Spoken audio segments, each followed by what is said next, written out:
આજે અમે શ્રી જલેબી હનુમાનજીની પવિત્ર ભૂમિ પર સૂર્યદેવની સાક્ષીમાં અને અગ્નિદેવની સાક્ષીમાં સુરત જિલ્લાના માંગરોળ તાલુકામાં જે ડાંગ જિલ્લાના સુબીર તાલુકાના 40 સભ્ય હતા, 40 થી 45 સભ્ય, એમણે કોઈક કારણસર પોતાની મૂળ પરંપરા સંસ્કૃતિ છોડીને ચર્ચમાં જતા હતા.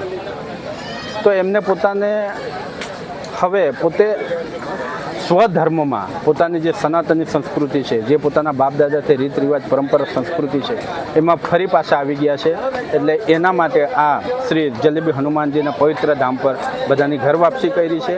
અને એમને એ 40 થી 45 પરિવારને ખૂબ શુભકામના અમે પાઠવીએ છીએ અને શ્રી હનુમાન દાદાને પ્રાર્થના કરીએ છીએ કે આવી જ રીતે એ લોકો જે આદિવાસી પરંપરા સંસ્કૃતિ ચલાવતા રહે અને એમની આવનાર પેઢીને પણ આપીને જાય, એ શુભકામના સાથે આ બધાને રામ રામ અને અસ્તુ.